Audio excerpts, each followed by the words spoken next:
saya Novena Zahra Firdausi dari kelompok 10. Saya Sringga Rahmadini dari kelompok 10. Di sini kami akan mempresentasikan materi tentang toleransi. Pengertian toleransi. Toleransi dalam bahasa Arab disebut tasamuh as-samahah, yaitu konsep modern untuk menggambarkan sikap saling menghormati dan saling bekerja sama di antara kelompok-kelompok masyarakat yang berbeda baik secara etnis, bahasa, budaya, politik, maupun agama. Dalam konteks toleransi antar umat beragama, Islam memiliki konsep yang jelas. Tidak ada paksaan dalam agama, bagi kalian agama kalian, dan bagi kami agama kami. Adalah contoh populer dari toleransi dalam Islam. Selain ayat-ayat itu, banyak ayat lain yang tersebar di berbagai surah, juga sejumlah hadis dan praktik toleransi dalam sejarah Islam. Fakta-fakta historis itu menunjukkan bahwa masalah toleransi dalam Islam bukanlah konsep asing. Toleransi merupakan bagian integral dari Islam itu sendiri, yang detail-detailnya kemudian dirumuskan oleh para ulama dalam karya-karya tafsir mereka. Kemudian, rumusan-rumusan ini disempurnakan oleh para ulama dengan pengayaan-pengayaan baru sehingga akhirnya menjadi praktik kesejarahan dalam masyarakat Islam. Menurut ajaran Islam, toleransi bukan saja terhadap sesama manusia, tetapi juga terhadap alam semesta, binatang, dan lingkungan hidup. Dengan makna toleransi yang luas semacam ini, maka toleransi antar umat beragama dalam Islam memperoleh perhatian penting dan serius. Apalagi toleransi beragama adalah masalah yang menyangkut eksistensi keyakinan manusia terhadap Allah. Persaudaraan universal adalah bentuk dari toleransi yang diajarkan Islam. Persaudaraan ini menyebabkan terlindunginya hak-hak orang lain dan diterimanya perbedaan dalam suatu masyarakat Islam. Dalam persaudaraan universal juga terlibat konsep keadilan, perdamaian, dan kerjasama yang saling menguntungkan serta menegasikan semua keburukan. Fakta historis toleransi juga dapat ditunjukkan melalui Piagam Madinah. Piagam ini adalah salah satu contoh mengenai prinsip kemerdekaan beragama yang pernah dipraktikkan oleh Nabi Muhammad SAW di Madinah. Di antara butir-butir yang menegaskan toleransi beragama adalah sikap saling menghormati di antara agama yang ada dan tidak saling menyakiti serta saling melindungi anggota yang terikat dalam Piagam Madinah. Toleransi dalam Al-Quran.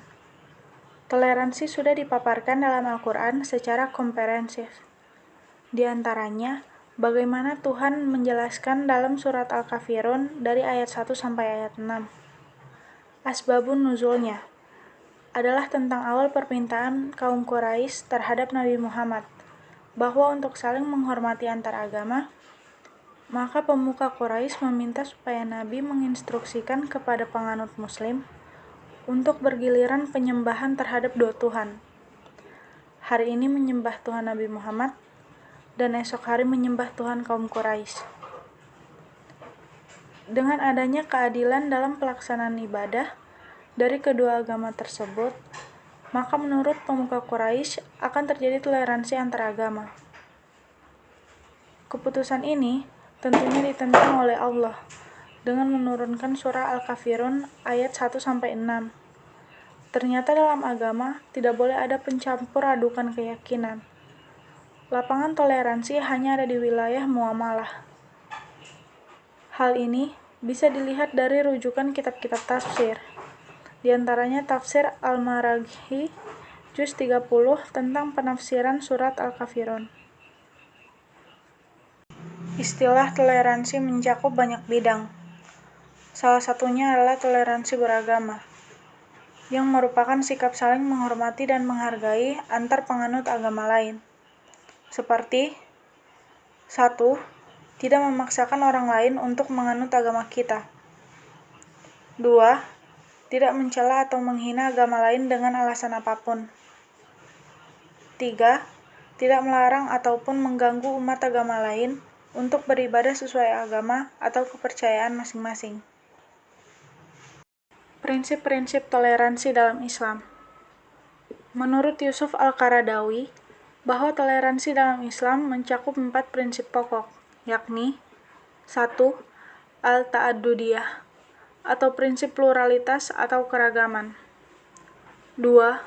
Waqibi masyiatillah, atau prinsip perbedaan karena kehendak Allah Subhanahu wa Ta'ala. 3. Ka-usrah wahidah, atau prinsip memandang manusia sebagai satu kesatuan, insaniyah. 4. Takrim al-insan li insaniyati, atau prinsip pemuliaan manusia sebagai makhluk Allah Subhanahu wa Ta'ala. Prinsip-prinsip di atas pada pokoknya memandang toleransi atau tasamuh sebagai perilaku yang menghargai perbedaan yang ada, sebab perbedaan tersebut adalah bagian dari ketetapan Allah Subhanahu wa Ta'ala yang menciptakan segala sesuatunya beragam. Dengan demikian, menghargai keberagaman tersebut sama saja dengan menghargai penciptaan Allah Subhanahu wa Ta'ala. Dan sesungguhnya tak ada satu ketetapan atau penciptaan Allah Subhanahu wa Ta'ala yang sia-sia. Semua memiliki hikmah atau manfaat atau pelajaran. Meski toleransi atau tasamuh dianjurkan dalam Islam, namun terdapat batasan tertentu, yakni penghargaan dan penghormatan terhadap agama lain hanya sebatas membiarkan, tidak mengusik dan tidak mencampuri peribadatan agama lain.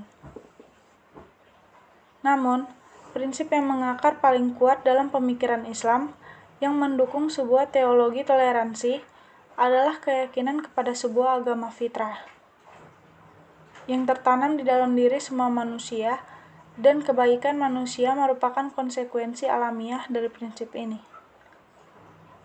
Dalam hal ini, Al-Quran menyatakan yang artinya, maka hadapkanlah wajahmu ke arah agama menurut cara Allah, yang alamiah sesuai dengan pola pemberian fitrah Allah, atas dasar mana Dia menciptakan manusia. Mufassir Baithawi terhadap ayat di atas menegaskan bahwa kalimat itu merujuk pada perjanjian yang disepakati Adam dan keturunannya. Penegasan Baithawi sangat relevan jika dikaitkan dengan hadis yang diriwayatkan Imam Bukhari. Nabi ditanya, agama yang manakah yang paling dicintai Allah? Beliau menjawab, agama asal mula yang toleran, al-hanifiyatus samhah. Sikap toleransi menghindarkan terjadinya diskriminasi. Walaupun banyak terdapat kelompok atau golongan yang berbeda dalam suatu kelompok masyarakat.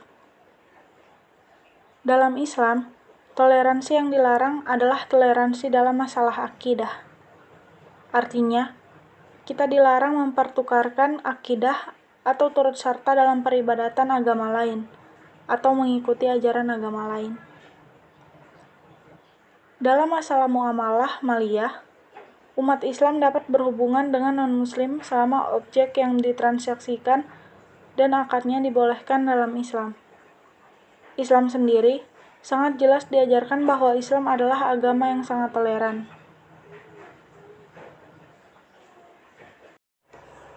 Prinsip lakum dinukum waliyadin. Islam mengajarkan kita toleransi dengan membiarkan ibadah dan perayaan non-muslim, bukan turut memeriahkan atau mengucapkan selamat, karena Islam mengajarkan prinsip yang pertama, lakum dinukum waliyadin, untukmu agamamu dan untukkulah agamaku. Quran Surah Al-Kafirun ayat 6.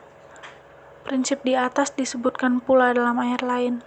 Yang kedua, Kul kulu ya'malu a'la syakilati. Katakanlah, tiap-tiap orang berbuat menurut keadaannya masing-masing. Quran Surah Al-Isra ayat 84. Yang ketiga, Antum bari'una ma mimma a'malu wa ana bari'u mimma ta'lamun. Kamu berlepas diri terhadap apa yang aku kerjakan, dan aku pun berlepas diri terhadap apa yang kamu kerjakan. Quran Surah Yunus ayat 41. Yang keempat, lana a'maluna wa lakum a'malukum. Bagi kami amal-amal kami dan bagimu amal-amalmu. Quran Surah Al-Qasas ayat 55. Ibnu Jarir At-Tobari menjelaskan mengenai lakum dinukum waliyadin, bagi kalian agama kalian. Jangan kalian tinggalkan selamanya, karena itulah akhir hidup yang kalian pilih, dan kalian sulit melepaskannya. Begitu pula kalian akan mati dalam di atas agama tersebut. Sedangkan untukku yang kuanut, aku pun tidak meninggalkan agamaku selamanya. Karena sejak dahulu sudah diketahui bahwa aku tidak akan berpindah ke agama selain itu. Tafsir At-Tobari 14:425. Menerapkan nilai-nilai toleransi Islam dalam kehidupan sehari-hari. Contoh sikap toleransi dalam kehidupan sehari-hari antara lain, menghormati tetangga atau teman yang sedang beribadah, bergaul dengan semua teman tanpa membedakan agamanya, menolong tetangga beda agama yang sedang mengalami kesusahan, menghargai dan menghormati perayaan keagamaan umat yang berbeda agama dengan kita, mengadakan silaturahmi pada tetangga yang beda agama, tidak menghina dan mengejek ajaran agama lain, tidak memaksakan kehendak atau agama kita kepada orang yang sudah memiliki keyakinan, serta memberikan keamanan dan kenyamanan agama lain untuk beribadah. Toleransi yang diperbolehkan adalah toleransi antar umat beragama, maksudnya toleransi dalam urusan dunia. Sementara toleransi yang dilarang oleh agama adalah toleransi dalam akidah atau dalam peribadatan, seperti yang terkandung dalam surah Al-Kafirun ayat 1-6 dan juga yang terkandung dalam surah Al-Kahfi ayat 29. Karakteristik toleransi. Toleransi menurut Syekh Salim bin Hilali memiliki karakteristik sebagai berikut, yaitu antara lain kerelaan hati karena kemuliaan dan kedermawanan, kelapangan dada karena kebersihan dan ketakwaan, kelemah lembutan karena kemudahan, muka yang ceria karena kegembiraan, rendah diri di hadapan kaum muslimin bukan karena kehinaan, mudah dalam berhubungan sosial atau muamalah tanpa penipuan dan kelalaian, menggampangkan dalam berdakwah ke jalan Allah tanpa basa-basi, serta terikat dan tunduk kepada agama Allah Subhanahu wa taala tanpa ada rasa keberatan. Toleransi tidak akan tegak jika tidak lahir dari hati, dari dalam. Ini berarti toleransi bukan saja memerlukan kesediaan ruang untuk menerima perbedaan, tetapi juga memerlukan pengorbanan material maupun spiritual, lahir maupun batin.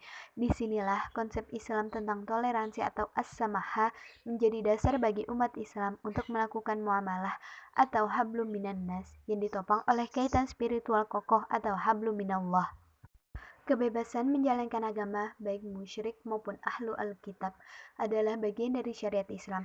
Kebebasan itu tercermin dalam Quran Surah Al-Kafirun 109 ayat 1-6. Pada ayat terakhir disebutkan lakum dinukum waliyadin, yang artinya bagimu agamamu dan bagiku agamaku. Dan juga dalam surah Al-Baqarah 2 ayat 256 dapat dipahami bahwa sepanjang sejarah dalam hal ini merupakan bukti otentik bahwa tidak pernah terjadi umat Islam memaksa penganut agama lain untuk masuk Islam. Kebebasan beragama yang diberikan Islam mengandung 3 makna. 1. Islam memberikan kebebasan kepada umat beragama untuk memeluk agamanya masing-masing tanpa adanya ancaman dan tekanan. Tidak ada paksaan bagi orang non-muslim untuk memeluk agama Islam. 2. Apabila seseorang telah menjadi muslim, maka ia tidak sebebasnya mengganti agamanya, baik agamanya itu dipeluk sejak lahir maupun karena konversi. 3. Islam memberi kebebasan kepada pemeluknya menjalankan ajaran agamanya sepanjang tidak keluar dari garis-garis syariah dan toleransi dalam praktik sejarah Islam. Sejarah Islam adalah sejarah toleransi. Perkembangan Islam ke wilayah-wilayah luar Jazirah Arabia yang begitu cepat menunjukkan bahwa Islam dapat diterima sebagai rahmatan lil alamin. Ekspansi-ekspansi Islam ke Syria, Mesir, Spanyol, Persia, Asia, dan ke seluruh dunia dilakukan melalui jalan damai. Islam tidak memaksakan agama kepada mereka atau penduduk taklukan, sampai akhirnya mereka menemukan kebenaran Islam itu sendiri melalui interaksi intensif dan dialog. Kondisi ini berjalan merata hingga Islam mencapai wilayah yang sangat luas ke hampir seluruh dunia dengan amat singkat dan fantastik. Memang perlu diakui bahwa perluasan wilayah Islam itu sering menimbulkan peperangan, tapi peperangan itu dilakukan hanya sebagai pembelaan sehingga Islam tak mengalami kekalahan. Peperangan itu bukan karena memaksakan keyakinan kepada mereka, tapi karena akses-akses politik sebagai konsekuensi logis dari sebuah kependudukan. Pemaksaan keyakinan agama adalah dilarang dalam Islam. Bahkan sekalipun Islam telah berkuasa, banyak agama lokal yang tetap diperbolehkan hidup. Toleransi yang ditawarkan oleh non-muslim. Bertoleransi yang ada saat ini sebenarnya ditawarkan dari non-muslim. Mereka sengaja memberi selamat kepada kita saat lebaran atau idul fitri agar nantinya kita juga mengucapkan selamat kepada mereka. Prinsip seperti ini ditawarkan oleh kafir Quraisy kepada Nabi Shallallahu Alaihi Wasallam di masa silam, ketika Al-Walid bin Mughirah, Al-Ash bin Wail, Al-Aswad ibnul Muttalib, dan Umayyah bin Khalaf menemui Nabi Shallallahu Alaihi Wasallam.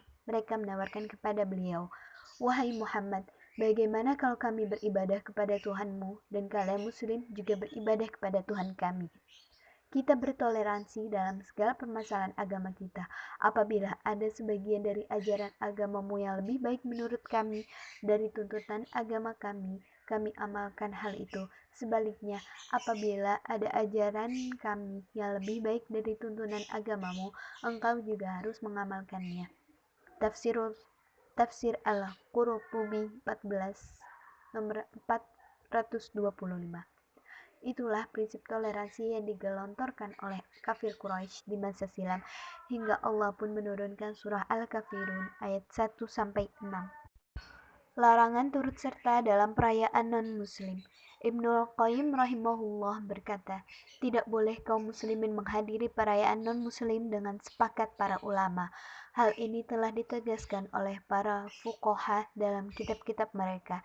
Diriwayatkan oleh Al-Baihaqi dengan sanad yang sahih dari Umar bin Al-Khattab radhiyallahu anhu. Ia berkata, janganlah kalian masuk pada non-muslim di gereja-gereja mereka saat perayaan mereka, karena saat itu sedang turun murka Allah. Juga sifat ibadur rahman, yaitu hamba Allah yang beriman juga tidak menghadiri acara yang di dalamnya mengandung maksiat. Perayaan Natal bukanlah maksiat biasa, karena perayaan tersebut berarti merayakan kelahiran Isa yang dianggap sebagai anak Tuhan. Sedangkan kita diperintahkan Allah Ta'ala berfirman, menjauhi acara maksiat, lebih-lebih acara kekufuran, dan orang-orang yang tidak memberikan menghadiri az-zuhur, dan apabila mereka bertemu dengan orang-orang yang mengerjakan perbuatan-perbuatan yang tidak berfaedah, mereka lalui saja dengan menjaga kehormatan dirinya. Quran Surah Al-Furqan 72. Yang dimaksud menghadiri acara az-zuhur adalah acara yang mengandung maksiat. Jadi, jika sampai ada kiai atau keturunan kiai yang menghadiri misa Natal, itu merupakan suatu musibah dan bencana. Tokoh yang membahas toleransi dalam karyanya. Ada beberapa karya ilmiah berupa buku yang membahas masalah toleransi. Namun belum ada yang membahas secara khusus pendapat Nurcholish Madjid tentang toleransi beragama. Beberapa karya ilmiah yang membahas secara umum sebagai berikut. 1. Harun Nasution, Islam Rasional, Gagasan dan Pemikiran. Dalam buku ini diungkapkan bahwa jiwa toleransi beragama rasanya dapat dipupuk melalui usaha-usaha mencoba melihat kebenaran yang ada dalam agama lain, memperkecil perbedaan yang ada di antara agama-agama, menonjolkan persamaan-persamaan yang ada dalam agama-agama, memupuk rasa persaudaraan setuhan, memusatkan usaha pada pembinaan individu-individu dan masyarakat manusia baik yang menjadi tujuan beragama dari semua agama monoteis, mengutamakan pelaksanaan ajaran-ajaran yang membawa kepada toleransi beragama dan menjauhi praktik serang-menyerang antar agama. 2. Al-Shihab, Islam inklusif menuju sikap terbuka dalam beragama. Menurut penulis buku ini, bahwa pada era globalisasi masa kini, umat beragama dihadapkan kepada serangkaian tantangan baru yang tidak terlalu berbeda dengan apa yang pernah dialami sebelumnya. Pluralisme agama, konflik intern atau antar agama adalah fenomena nyata. Di masa lampau, kehidupan keagamaan relatif lebih tentram karena umat-umat beragama bagaikan kem-kem yang terisolasi dari tantangan-tantangan dunia luar. Sebaliknya, masa kini tidak sedikit pertanyaan kritis yang harus ditanggapi oleh umat beragama yang dapat diklasifikasikan rancu dan merisaukan. 3. Mukti Ali, Ilmu Perbandingan Agama di Indonesia. Penulis buku ini mengungkapkan bahwa tujuan mempelajari ilmu perbandingan agama adalah untuk ikut serta bersama-sama dengan orang-orang yang mempunyai maksud baik, menciptakan dunia yang aman dan damai berdasarkan etika dan moral agama, dan bukan dunia yang penuh dengan ancaman rudal dan nuklir yang akan membinasakan umat manusia itu sendiri. Dan masih banyak lagi karya yang membahas tentang toleransi. Dan yang keempat, Zakiyah Darajat, Perbandingan Agama. Dalam buku ini ditegaskan bahwa dengan tumbuhnya pengetahuan tentang agama-agama lain menimbulkan sikap saling pengertian dan toleran kepada orang lain dalam hidup sehari-hari. Sehingga tumbuh pula kerukunan beragama. Kerukunan hidup beragama itu dimungkinkan karena agama-agama memiliki ajaran hidup rukun. Semua agama menganjurkan untuk senantiasa hidup damai dan rukun dalam hidup dan kehidupan sehari-hari. Ayat-ayat dalam Al-Quran tentang toleransi. Ada beberapa ayat dalam Al-Quran yang mendasari toleransi antar umat beragama, di antaranya yang artinya, dan tolong-menolonglah kamu dalam mengerjakan kebajikan dan takwa, dan jangan tolong-menolong dalam berbuat dosa dan pelanggaran. Quran Surah Al-Maidah 2. Yang kedua, dan taatlah kepada Allah dan Rasul-Nya, dan janganlah kamu berbantah-bantahan, karena yang menyebabkan kamu menjadi gentar dan hilang kekuatanmu. Quran Surah Al-Anfal 46. 3. Dan berpeganglah kamu semuanya kepada tali agama Allah, dan janganlah kamu berserai-berai. Quran Surah Al-Imran 103. Dan yang keempat, hai manusia, sesungguhnya kami menciptakan kamu dari seorang laki-laki dan seorang perempuan, dan menjadikan kamu berbangsa-bangsa dan bersuku-suku, supaya kamu saling mengenal. Sesungguhnya orang yang paling mulia di antara kamu di sisi Allah ialah orang yang paling bertakwa di antara kamu. Quran Surah Al-Hujurat 13. Berdasarkan ayat di atas jelas bahwa agama Islam mempunyai prinsip menghormati agama-agama lain. Di samping itu, agama Islam mendidik pemeluk-pemeluknya untuk taat kepada perintah, memberikan nilai-nilai moral dan akidah-akidah sosial. Zakiyah Darajat dan kawan-kawan, Perbandingan Agama, halaman 144, untuk mengendalikan tingkah laku atau perangai manusia dalam masyarakat agar tercipta kedamaian dan tata tertib dalam masyarakat. Kesimpulan, toleransi dalam Islam adalah otentik, artinya tidak asing lagi dan bahkan mengeksistensi sejak Islam itu ada. Karena sifatnya yang organik, maka toleransi di dalam Islam hanyalah persoalan implementasi dan komitmen untuk mempraktikannya secara konsisten. Namun, toleransi beragama menurut Islam bukanlah untuk saling melebur dalam keyakinan, bukan pula untuk saling bertukar keyakinan di antara kelompok-kelompok agama yang berbeda itu. Toleransi di sini adalah dalam pengertian muamalah atau interaksi sosial. Jadi, ada batas-batas bersama yang boleh dan tak boleh dilanggar. Inilah esensi toleransi, di mana masing-masing pihak untuk mengendalikan diri dan menyediakan ruang untuk saling menghormati keunikannya masing-masing, tanpa merasa terancam keyakinan maupun hak-haknya. Sekian presentasi dari kami tentang toleransi. Kurang lebihnya kami mohon maaf, dan mohon maaf pula jika ada salah-salah kata. Wassalamualaikum warahmatullahi wabarakatuh.